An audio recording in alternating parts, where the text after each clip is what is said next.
Hey there everybody, this is NDM here, welcoming you back to, welcoming you to a new Let's Play of The Legend of Zelda, the original Legend of Zelda, released in 1986 for the Nintendo Entertainment System.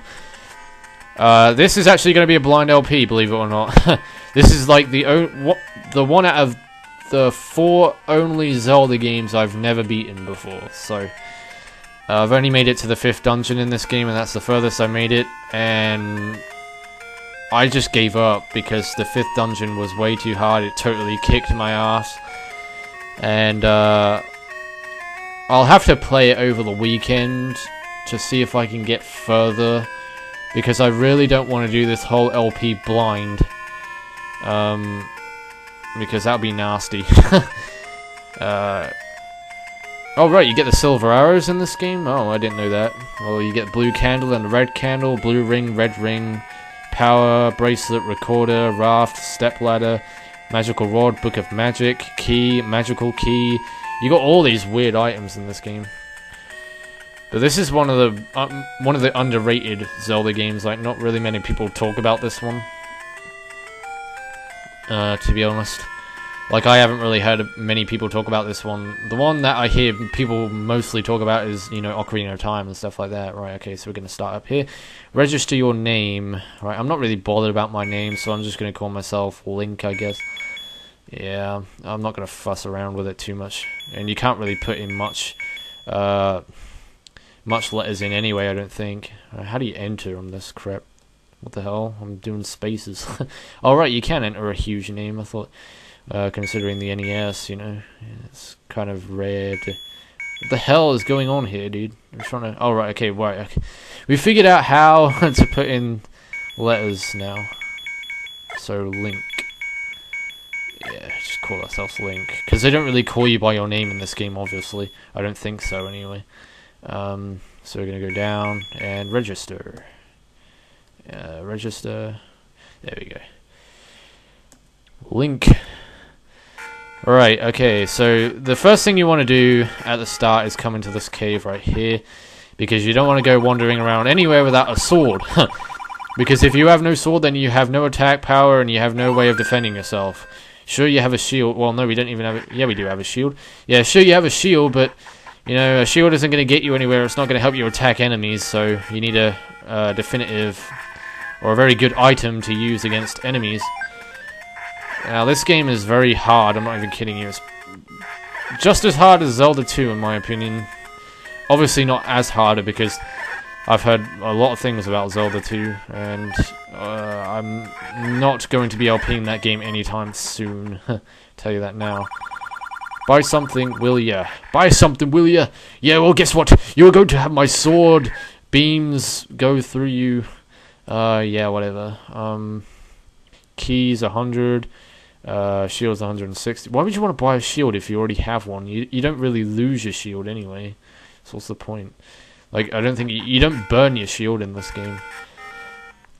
And you don't get a shield upgrade either, I don't think. I know you get a tunic upgrade, because I've seen Link with a white tunic before in this game. But I don't know if that's in the second quest or if it's in both. Because, yeah, there is a second quest to this game, which I will probably do in the future. I'm not going to do it straight after this one, because it's basically the same game, but they've made it a lot more difficult. I'm not sure if the second quest is on the original NES cartridge, or whether it was in like a later installment, because they re-released it for the GameCube in the Zelda Collector's Edition, which I actually own. And that's what I've been playing the original Legend of Zelda on, because I don't own a Nintendo Entertainment System, and I never have. So, like, the first time I ever played this game, the original one, was on that disc on the Collector's Edition. Alright, so here we go. Straight up from the bat, we're doing the first dungeon of the game, and you will see some very familiar bosses if you played games like Oracle of Seasons. You will recognize some bosses in this game from that. Most of the bosses in this game are actually from Oracle of Seasons. I don't even think there is a single boss in this game that comes from Oracle of Ages, to be perfectly honest with you. You've got Glee Rock in this game if you've ever played Oracle of Seasons. Glee Rock was the boss in the 7th dungeon in that game, but I think Glee Rock is the 4th boss in this game. Right, so when you get the clock, it makes you invincible. So you get different power-ups in this game. So it is kind of unique in that aspect. Yeah, this is the only Zelda game, I think, where you actually become invincible by collecting power-ups. You become invincible by getting the clocks, whereas in other Zelda games you don't actually have that, and they didn't do that in Zelda 2 either, and I just died. But that doesn't matter, because in this game also, if you die, you end up in the palace, so all you gotta do is just go continue, and you'll end up straight back at the dungeon again. But you don't lose anything, so you don't have to hit save, because if you hit save, it takes you straight back to the first screen, and you don't want that. So you don't want to go all the way back, you want to progress, because progress is good. Need more progress. So I think in the next episode of this, we will be doing some basic quest collecting, you know, like heart pieces and stuff before you go to the second dungeon, because in this dungeon you get the item which well, you get the bombs basically. I think in this dungeon, yeah, you get the bombs and the boomerang, and with the bombs you can get heart pieces by blowing open caves, hidden caves around Hyrule. So that's what I'm going to do in the next episode, is find all those caves, bomb them out, and get as many heart containers as I can. And in this Zelda game, you don't collect 4 heart pieces to form a full heart container. You actually get 1 heart container, and it makes a full heart container that goes to your energy. So, yeah, it's none of those 4 pieces of heart collecting that they introduced in A Link to the Past. Because Zelda 2 is a very different Zelda game. It's like the oddball of the whole Zelda series. Eastmost Peninsula, I think that is, Peninsula, is the secret. Yeah, that's very interesting. Alright. So yeah, Zelda 2 is a very different game because it's a side-scroller. And I think that's what makes it a hard Zelda game, because you're not really used to it. Because even this game, it's not a side-scroller, it's an overhead. Kind of like A Link to the Past. So yeah, you see a lot of references to this game in future installments in the Zelda series. Like, they always go back to the original. The same with Mario, games like that, you know, they always go back to the original games, because I can think of many occasions where that's happened in Mario. Like if you played Mario and Luigi Superstar Saga, if you go into the university, which is like a dungeon in that game, I think it's called the Hoo University. If you go in there, there's like a lab room, and in the lab room they have all the blocks from previous previous Mario games, like you know, the coin blocks and stuff, and it says what game they're from. Super Mario 64, you know, the original Mario Brothers, Mario Brothers 3, Mario Brothers 2. They always go back to the original Mario games and Zelda games. They always go back to the original, because that's what started off the series, and you know, nostalgic stuff.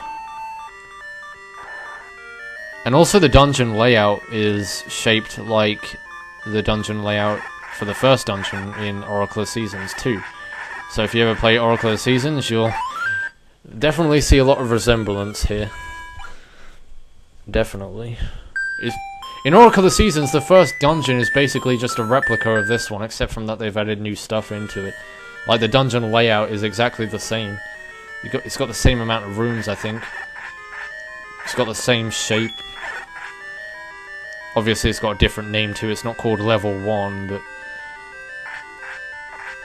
Well, in that game, they do refer dungeons to levels, don't they? But they actually have a name for it. They go Level 1, Spirit's Grave, which is the first dungeon in Oracle of Ages. Yeah. Alright, we got bombs now, so that's good. See, I did tell you that you pick up bombs in this dungeon. So. I don't know how many bombs we have, that's a good point, we should check. Does it tell us how many bombs we have? Pretty sure it does. Yeah, it does. Alright, it's not actually on... I've got to get used to that.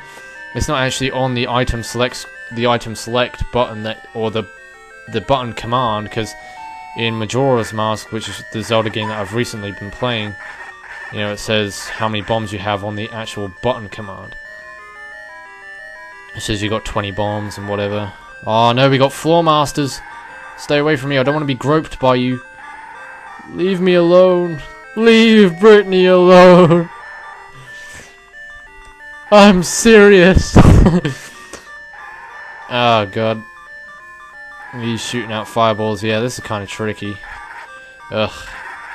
I'm gonna die. Yeah, I knew it. Dude, I'm sucking at this dungeon. Wow. Well, there's no point in making any cuts or anything, because getting through the dungeon is quite short. It's not going to take me long to get to the boss, is it? Not even a minute, I reckon. Well, now that's going a bit too overboard.